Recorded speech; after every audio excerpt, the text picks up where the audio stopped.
ప్రభువునందు ప్రియ దేవుని బిడ్డలారా, నేటి వాక్య ధ్యానం కొరకు ప్రార్థిద్దాం. నేను సుమారుగా 60 సంపూర్ణ ఎపిసోడ్స్ సహకారం వెనుకబడ్డాం మనం ఆర్థిక చెల్లింపులో. దేవునికి స్తోత్రం. అన్ని రోజులు ఆర్థికంగా అవసరం లేకుండా సాగుతాయి, కానీ కొన్ని రోజులు మాత్రమే దైవ కృపలో ఆర్థిక అవసరం ఉండేవి వస్తాయి. మనం అట్లాంటి పండుగ దినాలు వంటివి అవి పరిచర్యకు. అవి మన యొక్క చురుకుదనాన్ని, ఆత్మీయమైన స్థితిగతులను రైజ్ చేస్తాయి. ఆ డేస్లో ఉన్నాను నేను ఇప్పుడు. I praise God for the deficiency of funds in my ministry. నా పరిచర్యలో ఆర్థిక సంక్షోభం కోసం పండుగ దినం అంటున్నాను నేను. సాధారణంగా పండుగ దినం అంటే సమృద్ధి ఉంటే పండుగ. జనవరిలో సంక్రాంతి ఉంటుంది, ఎందుకంటే పంటలు రైతులు ఎండ్లకు జారుతాయి. మనకు పండుగ ఏంటో తెలుసా?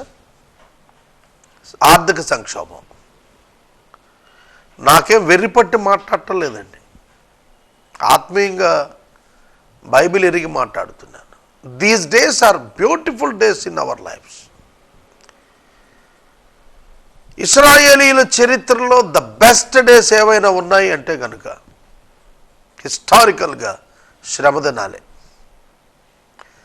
ఎందుకంటే దేవుడు వారి మధ్యన దిగి వచ్చి వారితో నివసించి వారి మధ్యన కార్యాలు చేశాడు. లిటరల్గా, ఓపెన్గా they have seen the hand of God among them. ఆ రోజులు ఉన్నాం మేము. ఒక పక్క ప్రేమ సాక్షి టీవీకి హెవీ పేమెంట్ ఇవ్వాలి, ఒక పక్క సిటీ కేబుల్కి ఇవ్వాలి, ఒక పక్క హెవెన్ టీవీకి ఇవ్వాలి, ఒక పక్క wages, salaries, maintenance, lakhs of rupees నీడ్లో పండుగ దినం కింద డిక్లేర్ చేస్తున్నాను దీన్ని నేను. These are the joyful days in my ministry because I went to God and spent my time with the Lord much more than the other days. అర్థమైందా? ప్రార్థన చేస్తాను, తలలు వంచండి.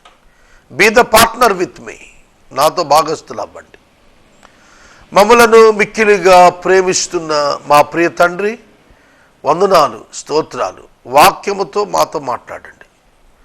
ఈ మాసం అంతానికి మా భుజస్కంధాలపై ఉన్నటువంటి bill payments, short time waiting for your glorious answer సహాయం చేయండి.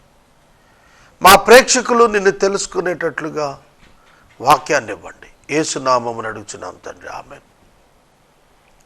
ప్రియమైన దేవుని పిల్లలారా, లూకా శుభవార్త 22వ అధ్యాయము 39వ వచనం. లూకా శుభవార్త 22వ అధ్యాయము 39వ వచనం. తరువాత ఆయన బయలుదేరి తన వాడుక చొప్పున ఒలీవల కొండకు వెళ్ళగా శిష్యులు ఆయన వెంట వెళ్ళిరి. ఆ చోటు చేరి ఆయన వారితో. నేను 39 వచనం సంపూర్ణంగా, 40 వచనంలో మొట్టమొదటి లైను చదివాను. యేసు మేడగదిలో 12 మంది శిష్యులతో కడరాత్రి భోజన సంస్కారం పూర్తి చేశారు. ఇస్కరియోతు యూదా ద్రాక్షారసములో రొట్టె ముక్క ముంచగానే అపవాది వానిలో ప్రవేశించాడు. గుర్తుపెట్టుకోండి, దేవుని పనిలో ఫాల్స్ యాటిట్యూడ్, రాంగ్ యాటిట్యూడ్తో, మాల్ ప్రాక్టీషనర్స్ మైండ్తో who participates in Christ will be handed over to the devil. అపవాదికి అప్పగించబడతారు. జాగ్రత్త. ఎవరైతే దేవుడిచ్చిన పనిని నమ్మకంగా చేయకుండా ధనాపేక్షతో తమ కొరకు ధనం ఆర్జించుకోవటానికి మినిస్ట్రీలో ఉంటారో వాళ్ళు దేవుని చేత దయ్యం చేతికి అప్పగించబడతారు. This is the fact in the history of Christian organisations. నేను మనవి చేస్తున్నాను. యేసుక్రీస్తు ప్రభు 12 మంది శిష్యులతో పస్కా ఆచరించిన వెంటనే ఆయన అక్కడ నుండి బయలుదేరాడు. తరువాత ఆయన బయలుదేరాడు. దేని తరువాత? పస్కా విందు తరువాత. పస్కా విందు ఎన్ని గంటలకు ఆచరిస్తారో తెలుసా? Evening 6 PM. డే చేంజ్ అవుతుంది. సాయంకాలం 6 గంటలకు యూదుల క్యాలెండర్ మారుతుంది. మనకు అర్ధరాత్రి 12 గంటలకు మన క్యాలెండర్ ప్రకారం తేదీ మారుతుంది. యూదుల క్యాలెండర్ ప్రకారం ఈవినింగ్ 6 PMకి తేదీ మారుతుంది. కనుక పస్కా విందు ఆచరించుటతో పస్కా పండుగ ప్రారంభమవుద్ది ఈవినింగ్ 6 PMకి. కనుక అప్పుడు వారు బలి పశువు వధిస్తారు. It is not less than 9 PM.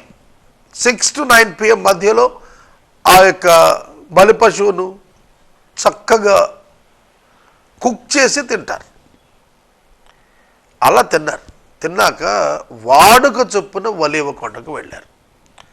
ఒలీవ కొండ మేడగది చాలా నియరెస్ట్ ప్లేసెస్, జెరూసలేంలోనే ఇవన్నీ కూడా.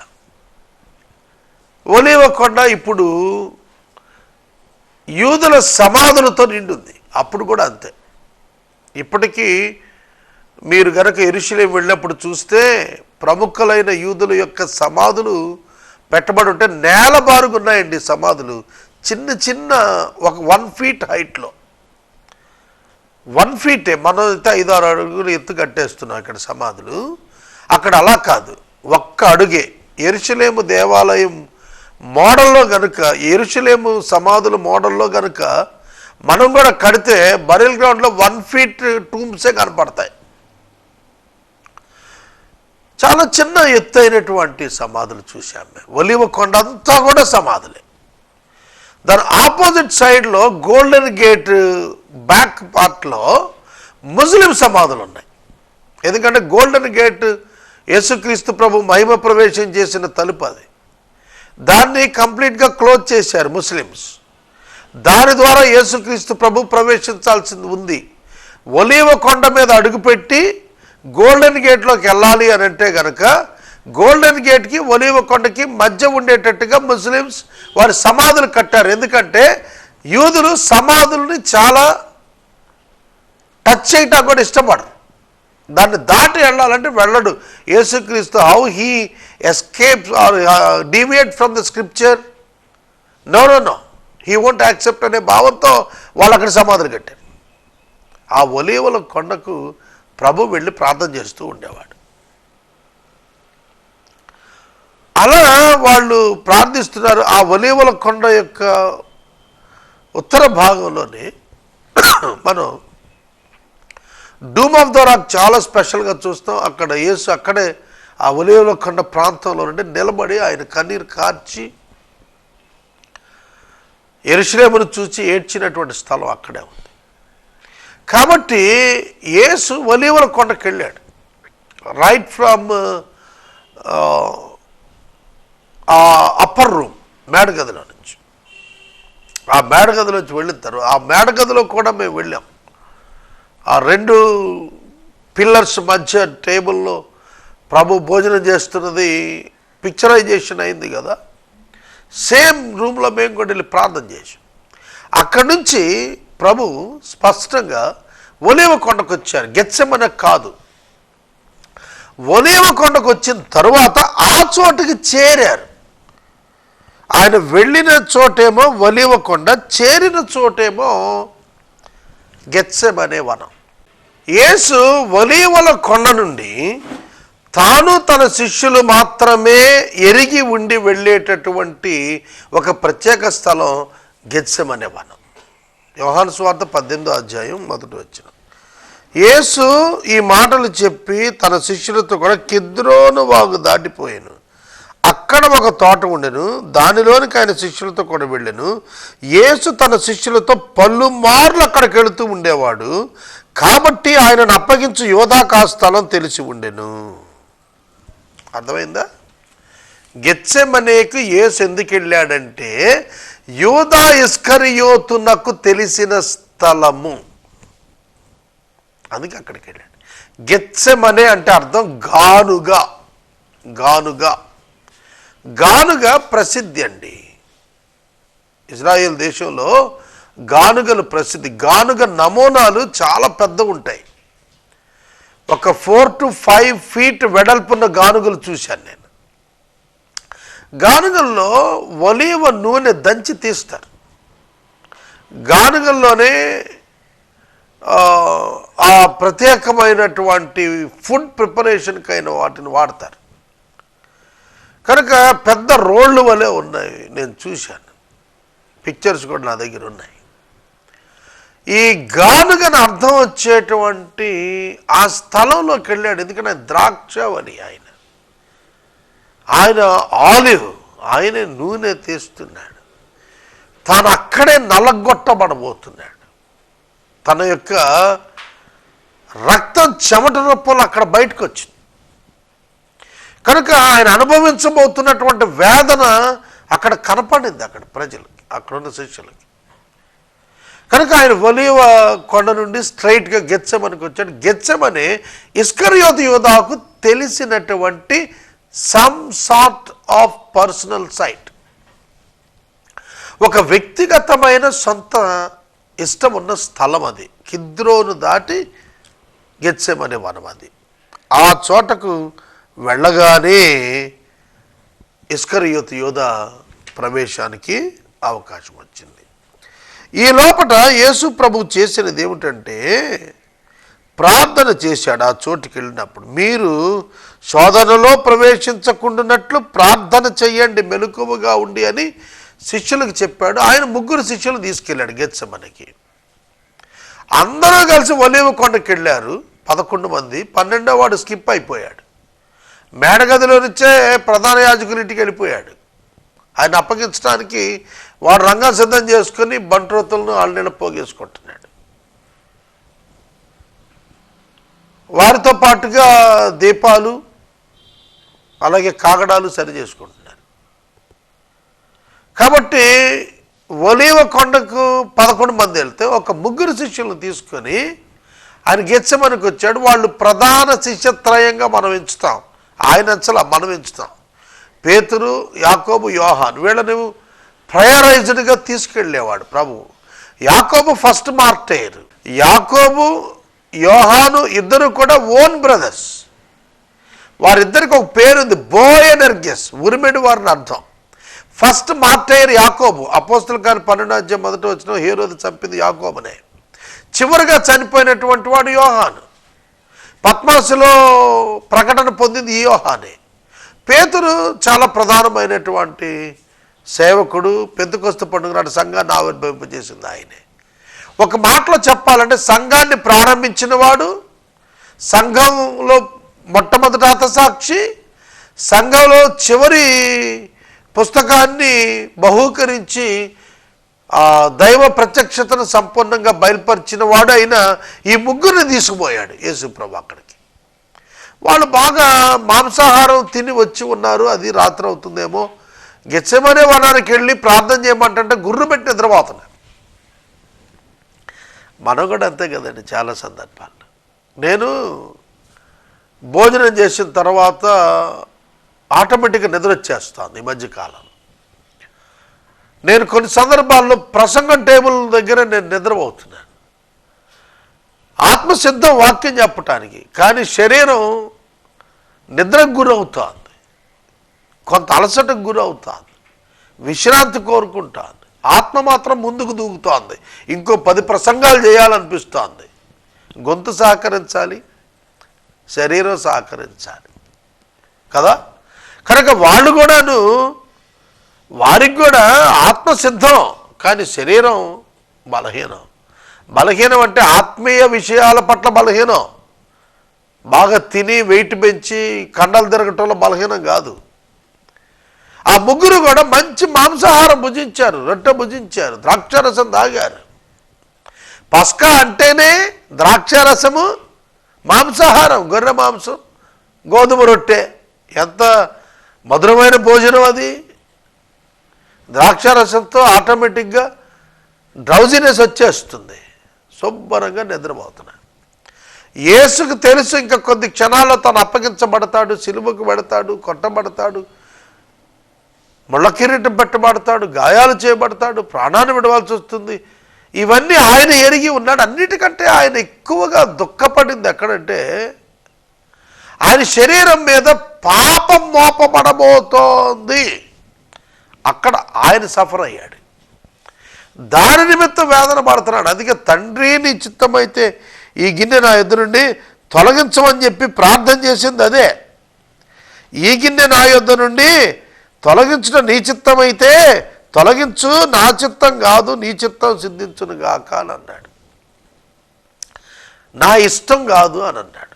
మనుషులకి కొన్ని ఇష్టాలు ఉంటాయి, అవి నెరవేరకపోతే బాధ వచ్చేస్తుంది. నాకు కూడా కొన్ని ఇష్టాలు ఉన్నాయి, సేవా పరిచర్యలో ఇట్లా ఉండాలి అని, అవి జరగటం లేదు. వెంటనే దేవుడితో అంటున్నాను, నేను దేవుడా నువ్వు నాకు నచ్చలేదు అంటున్నాను. తప్పు నాది, ఆయనది కాదు. అర్థమవుతుందా? మన ఇష్టాలు దేవుడు నెరవేర్చాలని కోరద్దు, దేవుని ఇష్టాన్ని మనం నెరవేర్చాలని కోరుకుందాం. అప్పుడే మన ఆత్మీయ జీవితం బాగుంటుంది. అదే సరైన విధానం. తర్వాత మనం చూస్తుంటే ఈ గిన్నె నా యొద్ద నుండి తొలగించు అన్నప్పుడు యేసు శిలువ శిక్ష తీసేయమని అడగలా. శిలువలో తన మీద కృమ్మరించబడబోయే మానవ పాపం గురించి మాట్లాడాడు. తాను మనుషుల నిమిత్తం పాపంగా చేయబడటాన్ని గురించి మాట్లాడుతున్నాడు. Jesus is not a sinner, he became a sin. He became the sin, not the sinner. ఆయన పాపరహితుడు, పాపంగా మారాడు.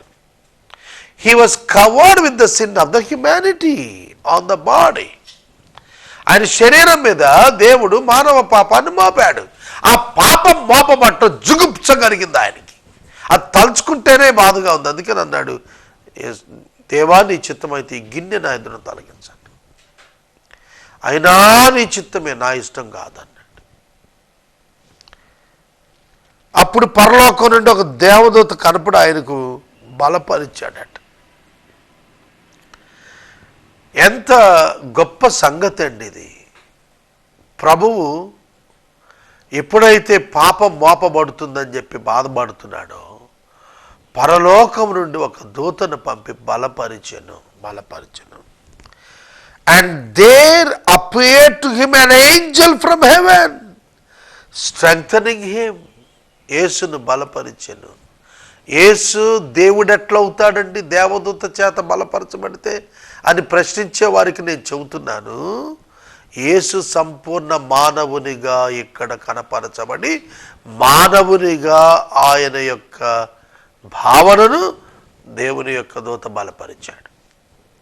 యేసుక్రీస్తు సంపూర్ణ నరుడు, సంపూర్ణ దేవుడు సంయుక్తంగా కలిసి ఉన్నాడు. అది హైపోస్టాటిక్ యూనియన్ అంటాం. దేవుని సంపూర్ణత యేసుక్రీస్తు శరీరం లోపట నివసిస్తోంది. ఇదే దైవ మర్మము, ప్రత్యక్షత. దీన్ని తెలుసుకోకపోతే దేవుడు అర్థం కాడు. దేవుడు అర్థం కావాలంటే హైపోస్టాటిక్ యూనియన్ మీకు అర్థం కావాలి. దేవుడు మానవుని శరీరమున క్రీస్తునందు ఆయన నివసించాడు. ఆ శరీరం పాప శరీరపు ఆకారమే కానీ పాపము అందులో లేదు. కనుక యేసు శరీరములో దేవుడు నివసించాడు. కనుక ఆయన దేవుని కుమారుడు, దేవుని ప్రత్యక్షపరిచిన వాడు. కనుక కుమారుడు అనే పదం ఆయనకు వచ్చింది మనకు అర్థం కావటానికి. కనుక ఈ సత్యం మీరు గుర్తెరగాలి. ఆయనను బలపరిచెను, స్ట్రెంగ్థెనింగ్ హిమ్. ఆయన మరింత వేదన పడుచు ప్రార్థన చేస్తుండగా ఆయన చెమట నేలన పడుచున్న గొప్ప రక్త బిందువుల వలె ఆయను. చెమట రక్తపు బిందువులలా రావటం ఏమిటి? హెమరేజ్. రక్తపు బిందువులు ఎట్లా ఎర్రనివై ఉంటాయో అలాగున ఆయన ఇక చెమట రక్తపు బిందువుల వలె కనబడుతోంది. అంటే ఎంత వేదన, ఎంత టెన్షన్ అనిపిస్తున్నాడు. రక్తనాళాలు చిట్లిపోతే జరిగేటువంటి సందర్భం అన్నమాట. రక్తనాళాలు చిట్లిపోయినప్పుడు హెమరేజ్ అయిపోతే బ్రెయిన్ బ్లాక్ అయిపోయి చచ్చిపోతారు. యేసుక్రీస్తు ప్రభువు యొక్క వేదనను ఎక్స్ప్లెయిన్ చేస్తున్నాడు ఇక్కడ ఈ మాట ద్వారా. ఆయన ప్రార్థన చాలించి తన శిష్యుల వద్దకు వచ్చి వారు దుఃఖము చేత నిద్రించుట చూచాడు. వారు దుఃఖంతో నిద్రించారంట. ఇది కొత్తగా ఉంది కదా. మత్తులై నిద్రించడం కాదట, దుఃఖంతో నిద్రించారట. ఓ చిన్నపిల్లవాడు ఏడ్చి ఏడ్చి ఏడ్చి సొమ్మసిల్లి సొక్కిపోయి నిద్రపోతాడే, అట్లా నిద్రపోయాడట. అలా నిద్రపోయారట వీరు. మీరు ఎందుకు నిద్రిస్తున్నారు? శోధనలో ప్రవేశించకుండా లేచి ప్రార్థన చేయండి. శోధనలో ప్రవేశించకుండా మీరు లేచి ప్రార్థన చేయండి. సోదరుడా సోదరు, మనకు కూడా సాతాను శోధనలు ఇస్తూ ఉంటాడు. జయించడానికి మెలకువగుండి ప్రార్థన చేయాలి. మెలకువ ప్రాధాన్యం, ప్రార్థన ఇంకా ప్రాధాన్యం. మనం ప్రార్థించడం ద్వారా మన శోధనలు జయించాలి. ఆయన ఇంకా మాట్లాడుతూ ఉండగా ఇదిగో జనులు గుంపుగా వచ్చారు. 12 మందిలో యూదా అనబడిన వాడు వారికంటే ముందుగా నడిచి యేసును ముద్దు పెట్టుకొనుటకు ఆయన యొద్దకు రాగా, యూదా నీవు ముద్దు పెట్టుకుని మనిషి కుమారుని అప్పగిస్తున్నావా అని వారితో అనగా. అర్థమైందా?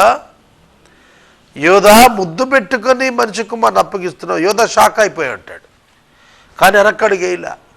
ఎందుకంటే జనం అందరూ పోగేసుకొచ్చింది ఆయనేగా.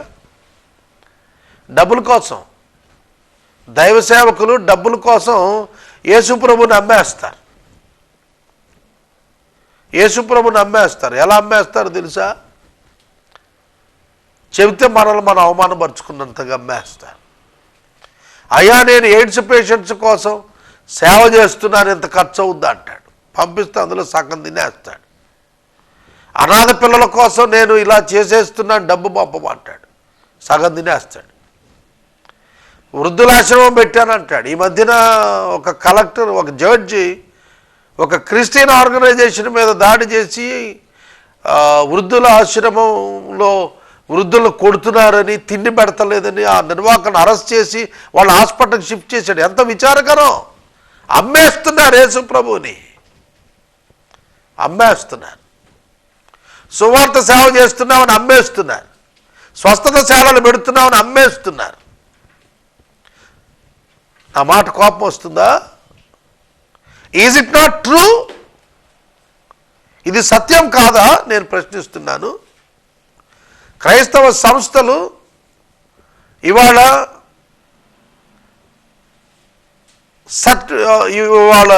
రిసీట్ ఇవ్వకుండా డొనేషన్స్ తీసుకుంటూ దోచుకోవటం వాస్తవం కదా? మైనారిటీ విద్యా సంస్థలు బ్రిటిషర్స్ టైంలో విద్య ఫ్రీ, మెడికేషన్ ఫ్రీ. ఆ రోజుల్లో క్రైస్తవ్యాన్ని పొగిడిన నోర్లు ఇవాళ తిరుగుతున్నాయే. ఆలోచన చేయాలి. క్రైస్తవ నాయకత్వం యేసును అమ్మేస్తున్నారు, యూదాలుగా మారుతున్నారు డబ్బు కోసం. హేయము. నీ పరిచర్య నీ ఉపాధి కోసం కాదు. నీ ఉపాధి కోసం నీ పరిచర్య కాకూడదు. Please note this. నీ బతుకు తెరువు కోసం ఉద్యోగం కాదు దేవుడు నీకు ఇచ్చినటువంటి సేవ. కష్టపడు, 2 చేతులు దేవుడు ఇచ్చాడు. నమ్మకంగా ఉండు. ఆయన ఇచ్చినటువంటి భాగం తీసుకుని యాజకుడు బతికినట్టు నీతిగా బతుకు. తినటం వరకు, కట్టుకోవటం వరకు ఉంచుకో, కాదనలేదు దేవుడు. విలాసాలతో వ్యభిచారానికి వెళ్ళిపోతున్నారు చాలామంది. విచారకరం. దోపిడీ జరుగుతోంది క్రైస్తవ వ్యవస్థలో. సంఘ పెద్దలను నియమించుకోకుండా సంఘాల మీద వచ్చిన డబ్బును దుర్వినియోగం చేస్తున్న సంఘ కాపర్లు స్వతంత్ర సంఘాల పేరిట రాజ్యం వెళ్తున్నారు. ప్రభుత్వం యొక్క పాలసీస్ వ్యతిరేకంగా వస్తాయేమో అని గడగడలాడిపోతున్నారు. ఎందుకు? సేవకుడు ఎందుకు భయపడుతున్నావు? Why you are not having integrity in accounts maintenance? నేను మనవి చేస్తున్నాను సోదరులారా. ఇస్కరియోతు యూదా డబ్బు కోసం యేసు ప్రభువును అప్పచెప్పాడు. ఏం దక్కింది? 30 వెండి నాణేలు విసిరి అవతల బారేశాడు. ఒక రక్తపు భూమి కొన్నారు. దాంతో ఏంటి ప్రయోజనం? ఏం పట్టుకెళ్ళాడు? నరకానికి పోయాడు. నరకానికి వెళ్తారా మీరు? 50 ఏళ్ళు సేవ చేసి నరకానికి వెళ్తే ఏంటి నీ బ్రతుకు వల్ల ప్రయోజనం? నేను మనవి చేస్తున్నాను, ఇవాళ యోధాలు 1:11లో ఉన్నారు. ఇప్పుడు 11:1లోకి వచ్చారు. అప్పుడు అవుట్ ఆఫ్ 12 11:1, ఇప్పుడు 1:11. ఒక మంచోడు అంటే 11 యోధాలు ఉన్నారు. నేను మనవి చేస్తున్నాను, be careful friends who are in ministry.